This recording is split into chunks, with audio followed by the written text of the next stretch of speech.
జగిత్యాల నియోజకవర్గంలో పంట పొలాలు ఎండుతున్నాయి. బీరుపూరులోని మోతీనగర్ చివరి ఆయకట్టు ప్రాంతంలో సుమారు 40 ఎకరాల వరకు ఇప్పటికే ఎండిపోవడంతో రైతన్నలు తీవ్ర ఆగ్రహం వ్యక్తం చేస్తున్నారు.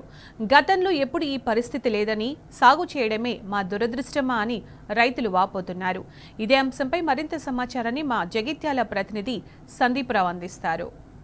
నియోజకవర్గం బీర్పూర్ మండలంలోని మోతీనగర్ గ్రామంలో ఇక్కడ సైతం చివరాయకట్టు పంటలు ఎండిపోయాయి. వరి పూర్తి స్థాయిలో రైతన్నలు వదిలేశారు. ఒకసారి మనం చూస్తున్నాం, ఈ పంట కూడా పూర్తిగా నీరు లేక నిర్రలు బారి రైతన్నలు ఈ పంటను వదులుకున్నారు. ఇక తమకు వీటిపైన ఎటువంటి ఆశలు కూడా లేవంటూ వీళ్ళైతే చెప్తున్నారు. మరి ఈ గ్రామంలో దాదాపు ఈ ప్రాంతం మోతీనగర్ ప్రాంతంలో సుమారు 30 నుంచి 50 ఎకరాల వరకు ఎండిపోయి ఉండవచ్చని రైతులైతే అంటున్నారు. స్థానికంగా కూడా తెలిసింది. మరి చివరాయకట్టుకు నీరందగానే ఇదంతా గతంలో ఎన్నడూ కూడా ఈ పరిస్థితి లేకుండా, కానీ ఇప్పుడు ఈ పరిస్థితి తలెత్తింది. మరి పుష్కలమైన నీటి సంపద జగిత్యాల జిల్లా సొంతం అయినప్పటికీ కూడా మరి నీరెందుకు విడుదల చేయట్లేదో అధికారులకు ఇటు ప్రభుత్వానికే తెలియాలి. మరి ఈ స్థానిక ఈ రైతు ఉన్నాడు. ఏంటన్నా మీరు ఎంత పొలము, మీరు ఏం చేసేవారు ఇంతకుముందు? మాకు ఇక్కడ 4 ఎకరాల పొలం ఉంది. 4 ఎకరాల పొలంలో ఏసంగి పంట 3 ఎకరాలు వేసినాం. 3 ఎకరాలు కూడా 20 గుంటలు వండని పరిస్థితి ఇక్కడ. ఇప్పుడు చెరువు నిండా నీళ్ళు ఉన్నా కానీ షట్టర్ అయ్యాక వాటర్ రాని పరిస్థితి ఇక్కడ. ఈ ఆయకట్టు మొత్తం బీర్పూర్ ఆయకట్టు మొత్తంలో 4 ఎకరాలు వేసిన తర్వాత 3 ఎకరాలు ఎండిపోయింది టోటల్గా పొలం. మేము ఇంతకుముందు 11 సంవత్సరాలు గల్పులో ఉన్నాం. కేసీఆర్ ప్రభుత్వంలో పంటలు మంచిగా పండుతున్నాయి, ఇక్కడ ఉండాల్సిన అవసరం లేదని చెప్పేసి గల్పు విడిచిపెట్టి ఇక్కడికి వచ్చి పొలాలు చేసుకుంటున్నాం. ఇప్పుడు కూడా పండని పరిస్థితి. ఇక్కడికి వచ్చిన తర్వాత కాంగ్రెస్ ప్రభుత్వం వచ్చిన తర్వాత పంటలు పండిన పరిస్థితి మీరు చూస్తారు కదా. అంతా పొలం మొత్తం ఎండిపోయి ఉన్నది. ఇప్పుడు గల్ఫ్లో ఉన్నారా ఇంతకుముందు? గల్ఫ్లో ఉన్నాం. 11 సంవత్సరాలు గల్ఫ్లో ఉన్నాం. కేసీఆర్ ప్రభుత్వం వచ్చిన తర్వాత ఈ కాళేశ్వరం చేయబట్టి నీళ్ళ సలవత ఎక్కువ ఉన్నదని ఇప్పుడు వచ్చి ఇక్కడ పొలాలు చేసుకుంటాం. అంటే ఇప్పుడు కాంగ్రెస్ ప్రభుత్వం వచ్చిన తర్వాత పరిస్థితి ఇది. అన్న మీ పేరు ఏం పేరు అన్న? నా పేరు గోపాల్. మీదెంత ఎండిపోయింది? మాది 2 ఎకరాలు ఎండిపోయింది. ఎందుకు? నీళ్ళు లేక?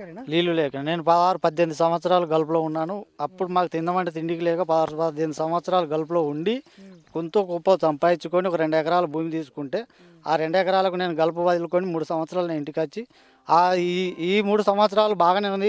ఈ ప్రభుత్వం వచ్చినాక ఈ రోల ప్రాజెక్టుకు గేట్ వేయలేని స్థితిలో ఈ శివరాయకట్టుకు మాకు నీళ్ళు అందాక ఈ ఎండు పరిస్థితి వచ్చింది. నిర్రలు బారిపోయింది, మొత్తం వెళ్ళిపోయింది. మళ్ళీ గల్పు పోయే దిక్కే వచ్చింది తప్ప ఇంక ఇక్కడ ఏం కూడా లేదు.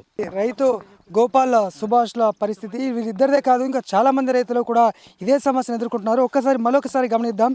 మొత్తము పంట కూడా ఈ మోతీనగర్ ప్రాంతంలో పూర్తిగా నిర్రలు బారిపోయింది.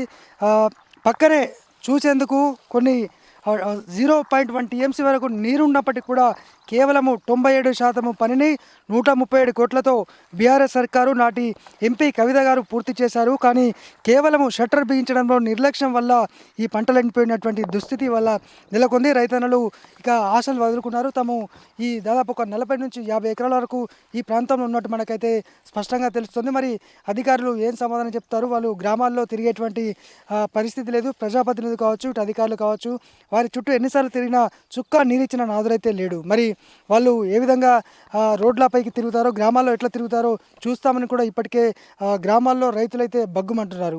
ఇది జగిత్యాల జిల్లాలో ఎండిపోతున్న పంటలకు సంబంధించి సిచ్యువేషన్. కెమెరా పర్సన్ మనోజ్ కుమార్తో సందీప్ రావు, టీ న్యూస్, జగిత్యాల జిల్లా.